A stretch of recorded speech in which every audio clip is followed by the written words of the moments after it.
Right, guys, we might get going. So, hi everyone. My name is Nicola, and I'm going to be your host for this evening.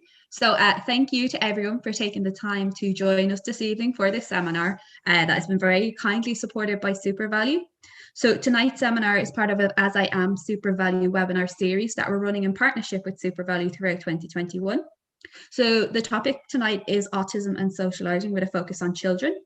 So I'll just give some very brief introductions. So we have two speakers for you tonight. Our first speaker is Ger Kenny. So Ger is the founder of the Parent-Led Autism Network, otherwise known as PLAN, and she also co-founded the Little Seeds Art Club in Dublin. And our second speaker is Sorcha Murphy, and Sorcha is a senior speech and language therapist at the Children's Clinic in Dublin. So very quickly, I'll give you a brief overview. So we'll hear from Ger first for around 30 minutes, and then Sorcha is going to speak for 30 minutes. And then we will be taking questions at the end for around 15 to 20 minutes. So very quickly as well, just to note a few things. If you look at the bottom of your screen, you'll see a question and answers box. So if you do have a question throughout the presentation, feel free to pop your question into the box, and we will try our very best to answer it at the end. So you'll notice too that there are subtitles turned on for the seminar. So if you do want to turn them off for yourself, there is an option next to the chat box, a box that says live transcript, and in there you can select mute subtitle. So I'm now going to pass you over to our first speaker of the night. So Ger will be starting for us this evening. So thanks again, Ger, for joining us. No problem at all, Nicola. Thank you so much. Brilliant. Thank you.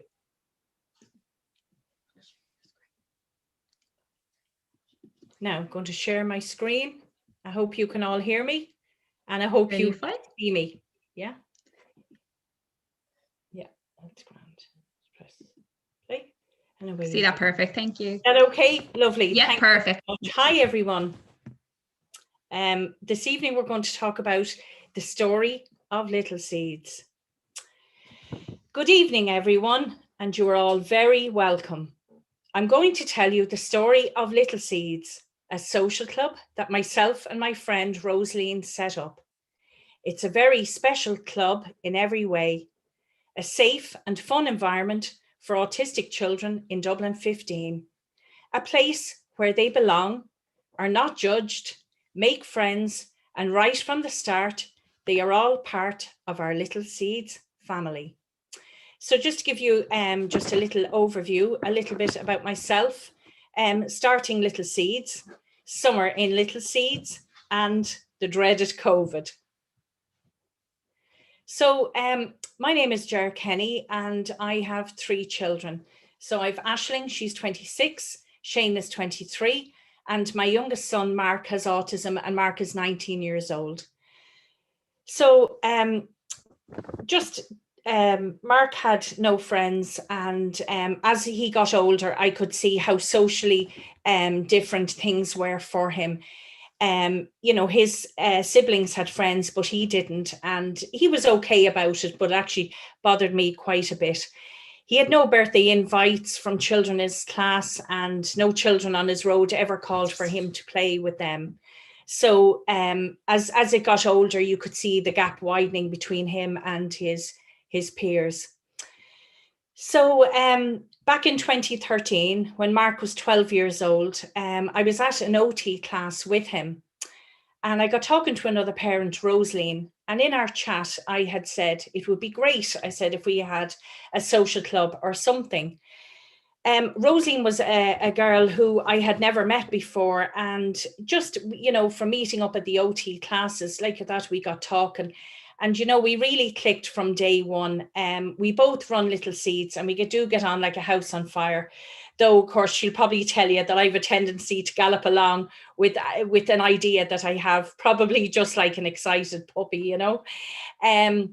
But parents actually, at the time when I had suggested, you know, maybe a social club, parents that I didn't even know approached me, telling me about their child and how they felt their child would benefit from such a club.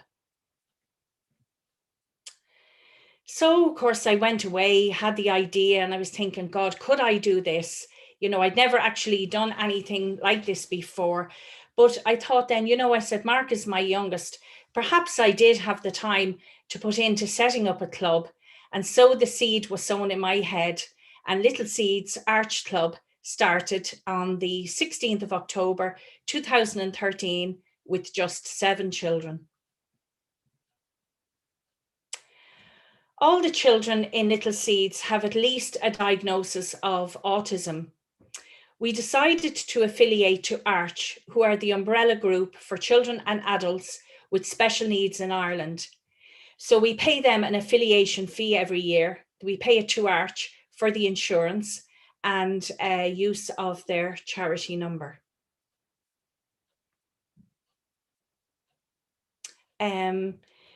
It's an important, can I say to you here at this point, it really is important to affiliate, and particularly for any fundraising, it is always good to have a charity number. So the 65 children in Little Seeds now, every week, they come at different times and different ages that we keep together. So we've the age 13 plus on a Monday, 6 to 9 years on a Wednesday. That will be early evening. There are a new little junior group that hopefully, with COVID, they were to have started, but that's kind of put things off just for the moment. Straight after that will be our next little group of children, and they're aged 10 to 12. We have a new tween girl-only group that will start on a Thursday, a teen girl group that will start after that. And then we have an extra group, a 16 years plus group on a Thursday evening. So the Thursday evening group really came about because these are children that come already, some of them on our Monday group, but we just sort of felt that they needed something extra, not just the hour on a Monday, but being that they were getting that bit older, that they needed just that extra little bit, an extra hour, say, in the week. So as I said, now there are 65 children and teens in the club. So they're from ages 6 to 21 years, both boys and girls. We were looking for a new base. Our base actually was in the community centre there in Fibblestown, but because of COVID and because of having to social distance, we knew that when we were to, when we could safely meet up again, that Fibblestown was actually going to be too small. So there is a lovely community centre there in Luttrellstown. So I was lucky enough to have a tour of the community centre, and it's fabulous up there.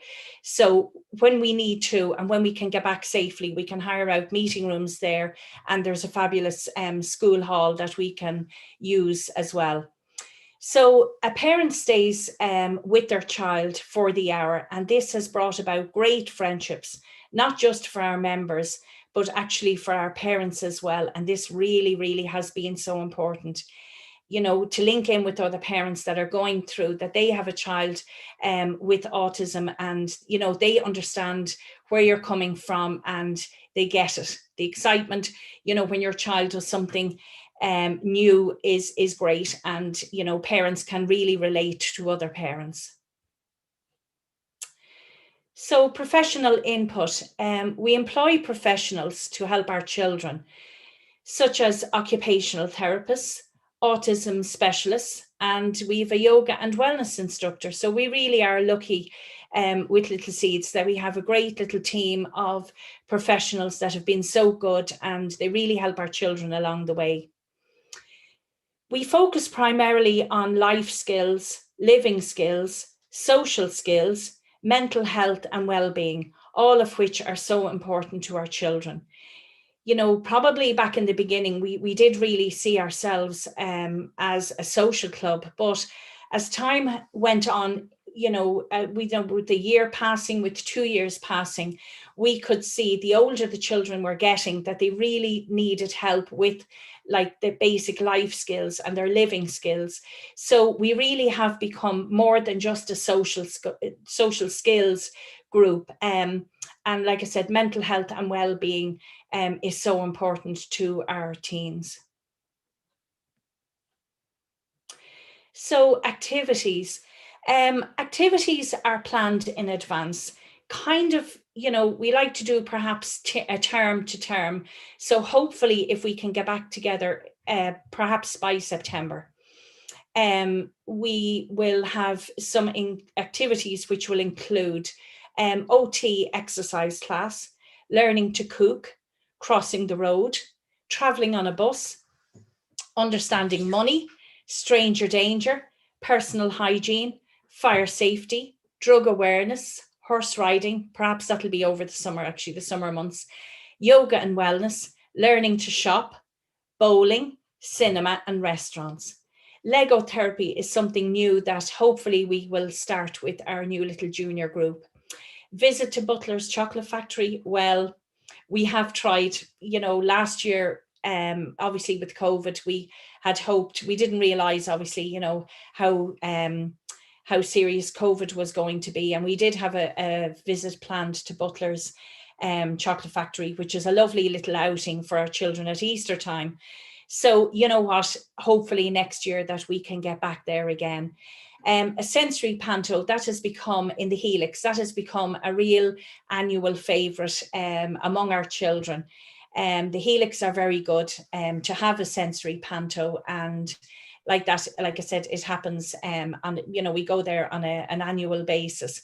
So I was so delighted actually when the Helix announced Christmas Gone, that even though people couldn't be in the Helix itself, that they were going to do an online panto. So we signed up for that. And, in the comfort of your own home, it really was brilliant. It really worked out very, very good. And a Santa visit, of course, Christmas wouldn't be Christmas without a Santa visit. So even this year, Christmas Gone, we actually managed to do a drive-through Santa experience over there in Palmerston House. So even though with COVID and lockdown and everything being so difficult, we really were so lucky that, Santa, Christmas happened somewhat in Little Seeds. And for that, we are really so grateful. So we try and combine learning with fun, which is so important to our children. So, for example, if we were doing the exercise class and the OT, we would have that, say, for a period of 4 weeks. And then we would look again and we would say, do you know what? They've worked so hard with that for the 4 weeks. So we'll combine a bit of fun. So like that, we could have the exercise for 4 weeks, and the following week, then we might just say, we'll book a game of bowling for them, so they can have literally a little bit of light-hearted fun. And of course, that always goes down so well.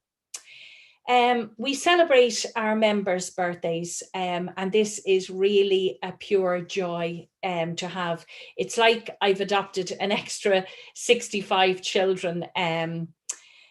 I know, even if I can't get the dates, I might have to check that up, but I certainly would know the months of their birthday, and the great excitement in a child when they would come up and look at my bag and they'd be, Ger, do you know whose birthday it is? And of course I'd pretend, oh no, I'd say, why, whose birthday is it?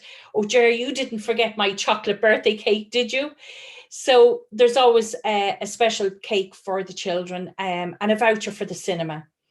And when I get the voucher, I always write on it, to the child, to their name, happy birthday from all your friends in Little Seeds. And they really are, from the minute they walk in the door of Little Seeds in the club, they really are part of the gang. They're part of the family. And I know that these words really mean a lot, not just to the children, but to the parents as well. Lockdown.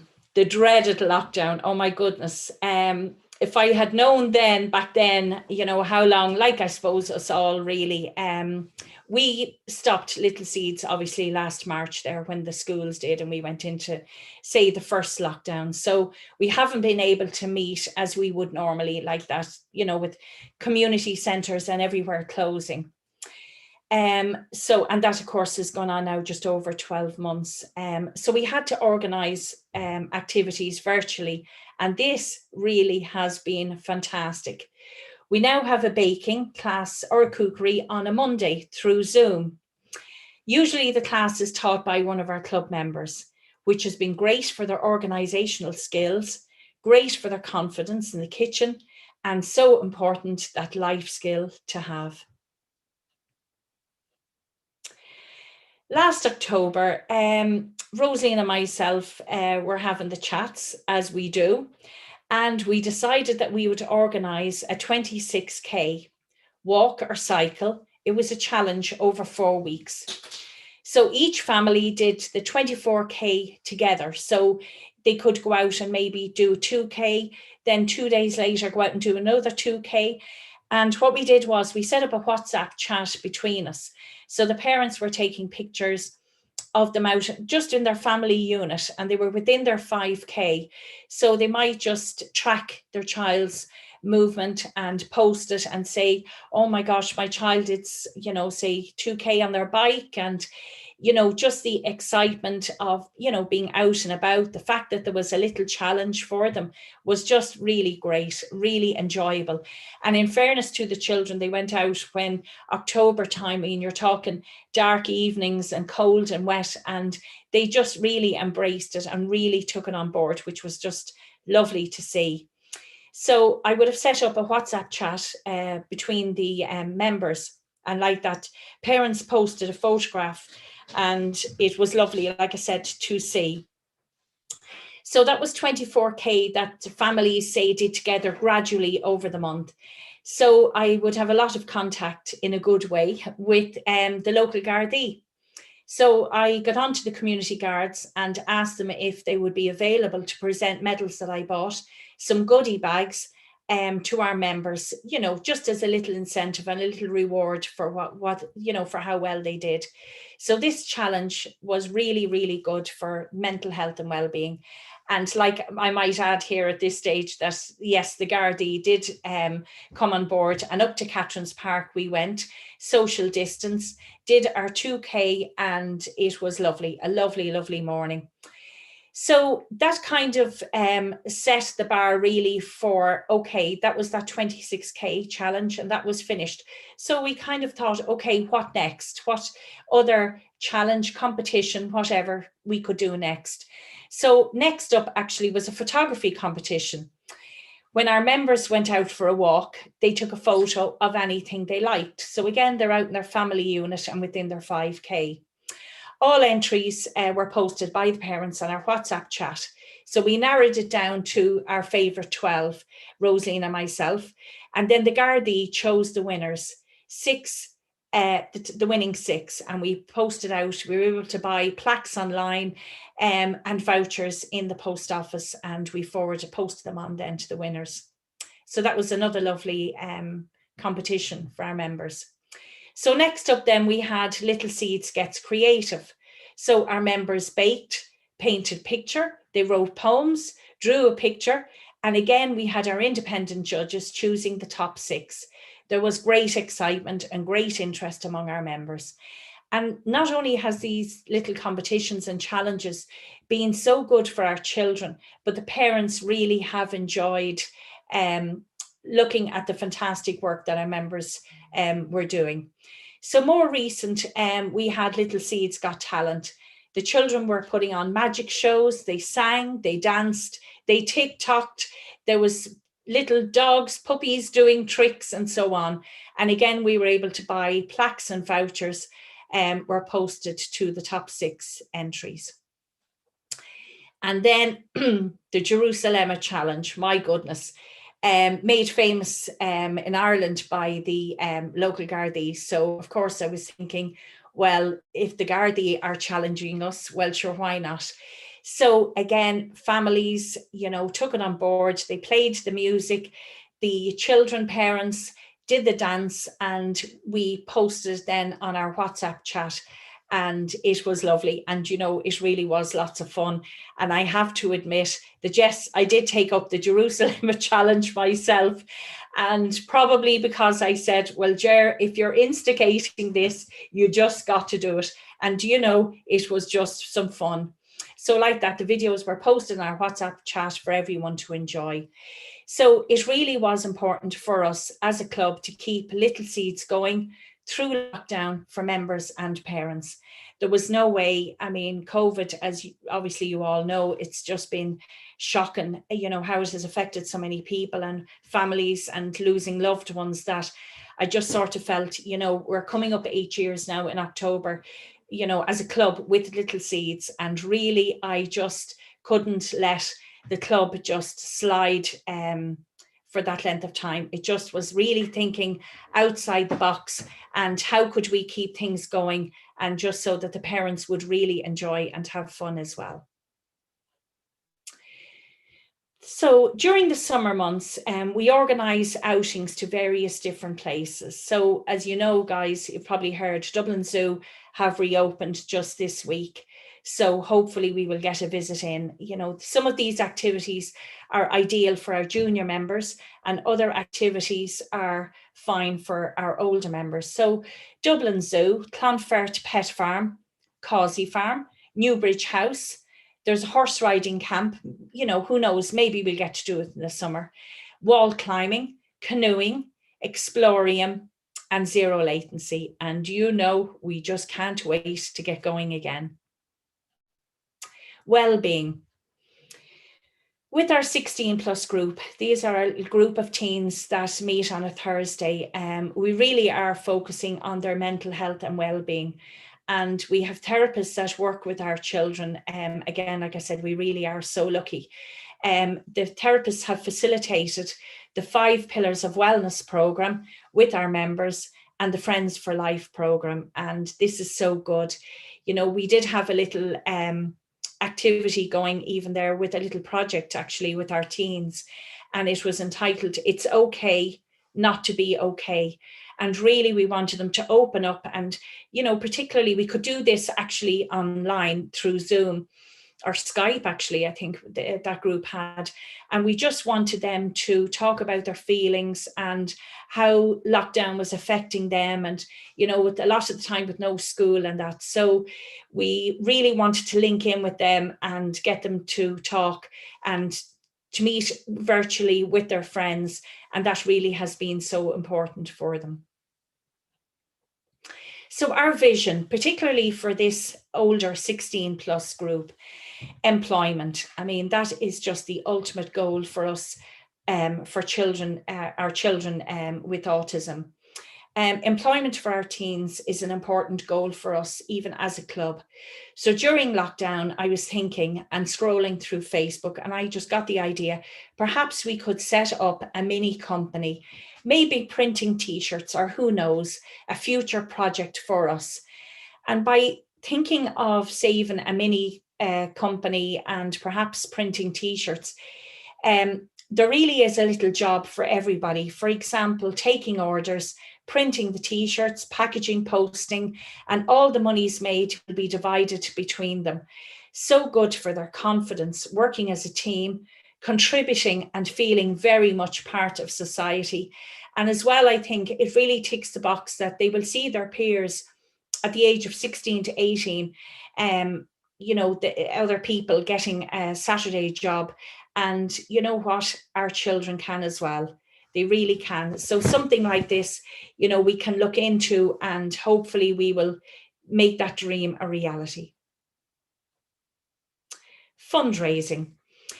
As I mentioned earlier, we have a charity number through Arch. We do some fundraising. We apply for grants. We've had mini marathons and we've had full marathons. Now, I haven't done the full marathon, I needn't say, but anyway, bag packing, raffles, and in more recent years, we had a biannual dinner dance. And at the moment, there is a parachute jumping organised for the 2nd year running. Again, I'm not brave enough, nor would I have the head for heights. But again, it's a really wonderful day out, and we have a lot of our parents, a good few of our parents are actually taking on the challenge. So that's super. Because of this funding, we have been able to subsidise all activities for our members over the years.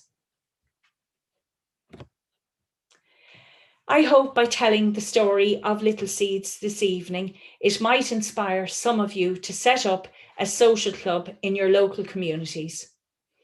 All it takes is for a few parents to get together, to have the time, the passion, and the commitment. Friends for Life. My goodness, how important that heading is, and how special.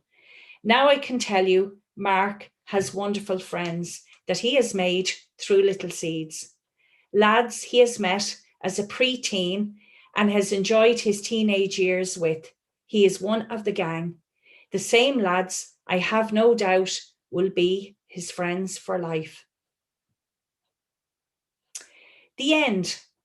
Traditionally, a story would end here, but the story of Little Seeds will continue to grow, with lots more wonderful and exciting chapters ahead. I can tell you now, Mark has made really great friends in Little Seeds, and as a mammy, that's all I could wish for. So guys, I would like to share this really special little video with you with parents' permission. We do have a private Facebook page actually for Little Seeds, and that's just for parents only.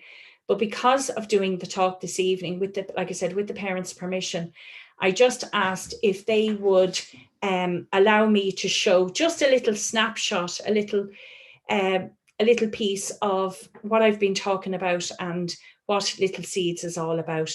So this is just a little short video. I hope you'll enjoy it.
Guys, I hope you enjoy that as much as I do every time, and I was good. I didn't cry for the first time in about 10 times I think I've watched that video. Guys, could I just mention a couple of other things real quick, if that's okay? Could I just mention ACE? ACE is my job, and I set up ACE there last September. So ACE is Autism Clubs and Education. So what it actually is, I hope to, like I said, help people with setting up clubs, social clubs for children with autism in the Fingal area. And I will actually have, for anybody that's interested, if they'd like to email me, and I will see what I can do to help, absolutely. And I will be in a position then to offer a little small setup grant for people that might actually be interested. Plan, Parent-Led Autism Network. This is something that I founded 3 years ago. I was brought into a meeting actually and asked if I could set up. So in I went, didn't know what I had said yes to be quite honest, because again, no more than Little Seeds, I never had actually any experience setting up Plan. But what Plan is, myself and 2 other girls, I'm very lucky to have 2 other brilliant ladies on board with me. And what we do is we source speakers and they talk on all topics autism related. Their talks are all free and we average about 2 talks or so a month. So Plan, that's the Facebook page, Parent-Led Autism Network. And, you know, you guys are very, very welcome to... Sorry, I couldn't hear what you said. To request to join the Facebook page. Can I also mention just there, I'm also involved, myself and 3 other brilliant mums. We have an autism hub going here again in Dublin 15. So what, you know, I could suggest, there's an email address, it's autismhub@yahoo.com. So we meet virtually on a Thursday morning. So if any of you needed help with maybe filling out a form or just want a chat, you'd be very, very welcome to make an appointment. So it's just one person per hour. So it's usually Thursday morning, 9:30, 10:30, 11:30 slot. So the email there is autismhub@yahoo.com. And my email address is Ger Kenny 160@hotmail.com. So thank you very much, everybody, for listening. I just, could I make a suggestion that if you like to make a little donation maybe to AsIAm, I'm really grateful to them for giving me this platform here tonight, you know, for talking about Little Seeds. Anybody that knows me will know that's just my favorite topic to talk about. And knowing me, I probably could talk for a whole lot longer, but I just really would like to give you just an oversight to Little Seeds, to Plan to ACE, and the Autism Hub. Okay, It's Nicola. brilliant, Ger. Thank you so much. It's really fantastic to see all the brilliant work you guys are doing over there. So thanks a mil. If anyone does have a question for Ger, you can just pop it into the Q&A box, and hopefully you'll get around to all of them at the end. So I'll just pass you over to Sorcha now.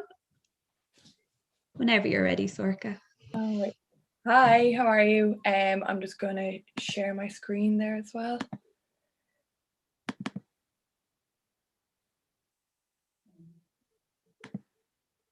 That's perfect. Great, seeing the slides. So just thank you very much to AsIAm for providing me the opportunity to talk tonight, and also thank you, Ger, as well. That talk was really good, really inspiring. So I suppose my webinar, I'm a speech and language therapist with the Children's Clinic, and I'm just going to focus a little bit on the kind of current trends in the thinking around autism and socialization, and maybe some food for thought for parents to try with your children, but it's not a prescriptive approach at all. And everything that I'll talk about tonight is underpinned by the principles of respect to the autistic community and the learning from recent research. But everything we talk about in terms of socialization then is always in the context of COVID-19 and lockdown restrictions.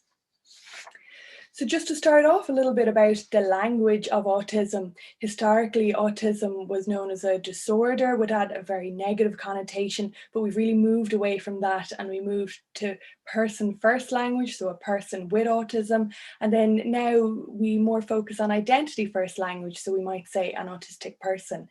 And I think, as Ger said earlier, like, language is so important to people, and this is from learning from the autistic community that the majority of people prefer to be identified that way. But I recognize that this is something that we're all learning together with. It's, you know, it's new to me as well.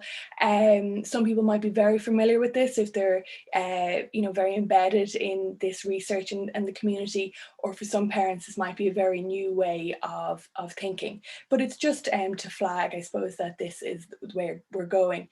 And I suppose as a speech therapist, I definitely understand how difficult it is to change the way you talk, but I suppose I'm very interested in the continued developments in this area. So here is a quote then from Judy Singer, who is a researcher in the area of autism and who is thought to have coined the term neurodiversity. And I think it explains very well a very new way of looking at autism as something for all of society to account for, and rather than a deficit in an autistic person, you know, which it is definitely not. And here is just a lovely graphic about neurodiversity. While it was originally used by the autistic community to move away from the medical model to the social model I discussed earlier, and to dispel the belief that autism is something to be cured, but rather a valuable part of human diversity, is now been embraced by many other groups as well, who use the term as a means of empowerment and to promote positive qualities in neurodevelopmental difference. And then you can see here under each strand all the specialisms or expertise in topics that people may have. So for example, an autistic person may have, you know, fantastic memory. Someone with Tourette syndrome may have fantastic creativity. Just very general ideas. Then also just to think about the spectrum. The spectrum was always considered, you can see the line, the horizontal line from, maybe less to more, low functioning to high functioning. But then, as you can see with the colourful people, we're actually just all a sum of our parts. We all are very different, and that's much more modern way to think about the spectrum of autism. The core issue then when considering autism and socialization is what's known as the double empathy problem. And the kind of best way I can find to describe that is that while maybe some autistic people might have difficulty understanding other people's thoughts and behavior, the same is also true for non-autistic people. And anyone who doesn't have autism might also have difficulty understanding the thoughts and behavior of an autistic person. So to aid socialization and for parents with their children, it is important to remember this double empathy problem. And the most important thing is that we strive to bridge the gap on both sides. So to overcome that double empathy problem that can impact socialization. So really, when thinking about the double empathy problem, it's a two-way street. Everyone has to try gain more insight into each other and accept each other for who they are, and we all need to learn together, which maybe in the past wasn't something that was considered when thinking about autism. So I suppose what to do about this then? Really an important thing that we all can do as society as a whole is advocacy. So we can bust myths about autism, and maybe that, an old myth might be that an autistic person didn't have empathy, which, isn't true. We can counter negative stereotypes and promote positivity and positive role models. So say, for example, a well-known one now is Greta Thunberg, a fantastic role model. We can identify what would have been considered as unconditional displays of caring or socialization, and look for other cues that maybe an autistic person in our life might prefer to use. And then kind of back to thinking about the double empathy problem, we can serve as a behavioral interpreter and remember that everyone has difficulty on everyone's behalf in insight in each other's thoughts. So the most important thing is to focus on the why of human behavior. So instead of maybe disregarding someone who you consider is different to you or that you don't understand, it's always try think beneath the surface. Well, why is a person acting that way? What do they mean by that? And really trying to work through that with someone. Another thing then, there should be a graphic there, it's not coming up. But self-advocacy is also something that's very important. I got my graphic from a Facebook page called Neurodiversity, where they advise that sometimes autistic children have been pushed into meeting developmental timelines or defining themselves according to how the majority defines themselves. But what we want to build in our kids is self-determination, so that they have access to self-expression and to contribute to the conversation around socialization and how it's developing, but also then room to be really tenacious in something that maybe they're passionate about and protest when they're not happy with something. So then the next few slides are just going to talk about why this research has come about and why it's so important to really try overcome the double empathy problem and advocate and not kind of train autistic people to act the way the majority do. And it's because over the years we've learned from autistic adults that if kind of forced or trained to act in a certain way, it can be very damaging and can lead to what's known as burnout, or and which can present in different ways, but can be very difficult. So again, now sorry, some of my images aren't coming up, but the signs of burnout are the same. No matter who you are, there's signs which can be negative and can impact people's life in different ways. The causes then may have been what's been imposed on autistic people from society while attempting to socialize with society. But then, as you can see, there are a myriad of strategies for how you might overcome burnout or, not get there at all. And I suppose which relate to socialization, including maybe allowing your autistic child to have very clear boundaries regarding where, when, who they socialize with and how they socialize with, and not pushing them to fit a certain mold or to socialize in a certain way that maybe the majority do. It's important to fit your expectations of how and when your child socializes with to your child, and fit your expectations to your child's strengths and maybe their differences as well. So here's just a really nice graphic that I think it's full of kind of affirmations and phrases that should be in all our repertoires when socializing with anyone. But this graphic was brought about by what some people in the autistic community identified as what they would like for people to say and to think. So then just going back to the roots of communication by itself, there are 5 reasons why everyone in society communicates, but how that looks might be very different from person to person. And I suppose it's very important to recognise how your child communicates, whether it's verbally, non-verbally, and, you know, even if it doesn't fit into the majority of how the majority communicate, that your child might do it in their own individual or unique way. And then whenever I'm speaking to a group of parents about communication, I always bring up the communication chain, which is all the steps involved to have a two-way message, so to say something and to understand something someone says. And we're not going to go into it in any detail tonight, but I always bring this up to parents to show just the complexity and how many steps are involved, and then so how difficult communication might be when taking into account all the things that you have to do in a split second. And then when considering your child's communication, always taking into account their sensory system as well, and just remembering how entwined the sensory system is with communication, so the impact that the two have on each other. Now, I suppose one of the strategies then that I always discuss with people when considering communication is that it's always so important to support someone's understanding more than you think you need to. And so this goes back to the double empathy problem, which I discussed earlier, which shows us how little insight that we have into people and that we always should support them more. So this strategy is known as the 4 S's. So you say less or break something down, stress the important things that you want to get across, go as slow as you need to, and show. So that might be using visuals or using the environment. And of course, you always apply these in a respectful and an age-appropriate way to the person who is your communication partner.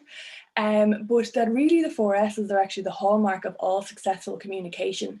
Now, thinking of just an example is probably the government's COVID-19 messaging about the restrictions, that, you know, we needed it in bite-sized chunks. We needed it stressed what the most important part of each stage of restriction was.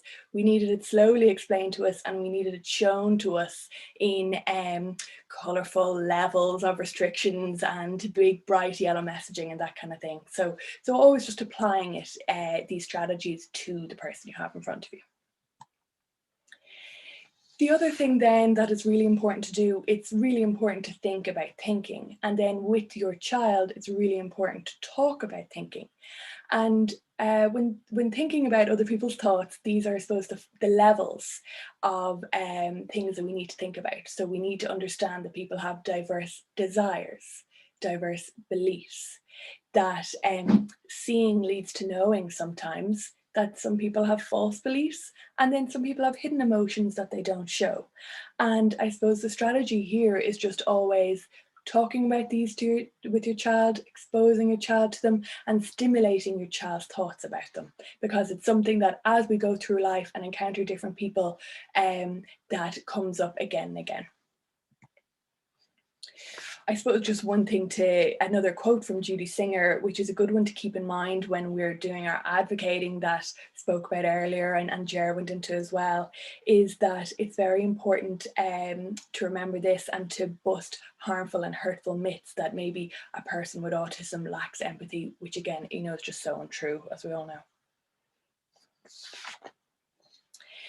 One strategy then for kind of playtime or downtime. So you can see I've broken this slide up into, younger children and older children, but really the strategy is the same. So again, when we're thinking about, an autistic child, we want to follow their lead and see what they're interested in and they're passionate in, but also then provide a variety of opportunities. For a younger child, to be a variety of toys. For an older child, it might be a variety of options of pastimes that maybe their siblings, their cousins, or parents might enjoy, but also join in with them. So with a younger child, you join in and play. With an older child, where a teenager will let you maybe try join in their conversation, follow their lead in terms of what they want to talk about, but always respect autistic play.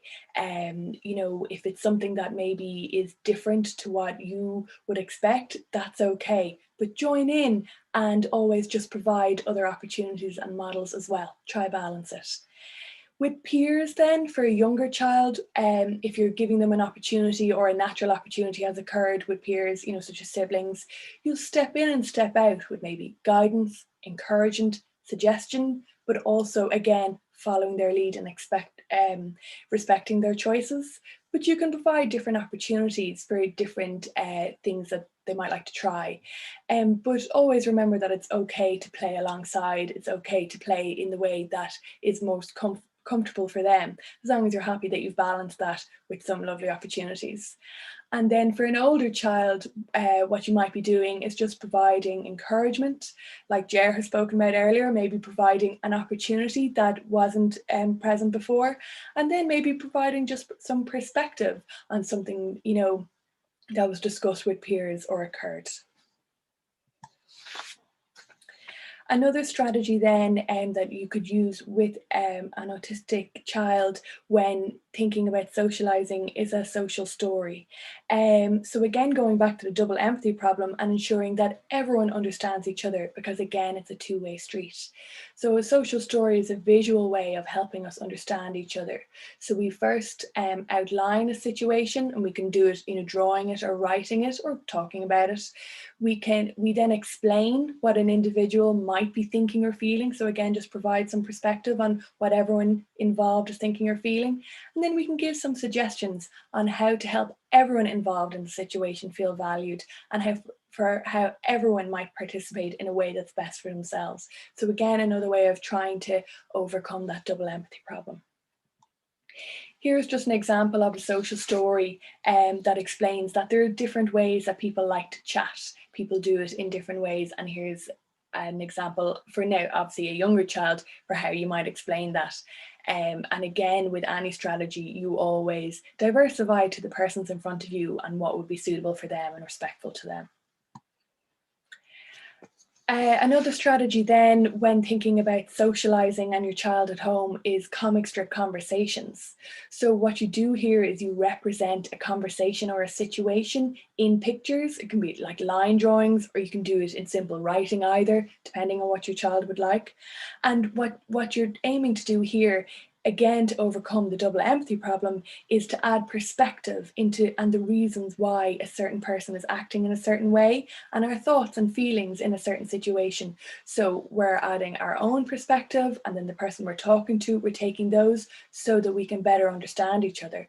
But I suppose social stories and comic strip conversations are really drawing on the strengths of some autistic people who prefer things to be visual or have a fantastic strength in the visual area. So if that's something that your child has a strength in or is drawn to or enjoys, these are just some strategies that could be helpful. And then I suppose lastly, one of the really important things that has in the literature and working with adults in the autistic community has been identified is finding a community, is very important. It's important again to be led by your child and their interests, but also remember that you can introduce new ideas or opportunities to them. And obviously, as Ger went into in great detail, you know, you can be very involved in that, or it's something that could be really, really enjoyable. And there's also some ideas on the AsIAm website, give some guidance on different opportunities in different areas. But I think now, coming away from Ger's talk, we all have to be very inspired to build the opportunities in your own community. No excuse, the funding's there and everything. So I suppose closing thoughts then are kind of building on the current trends and the learning from the autistic community.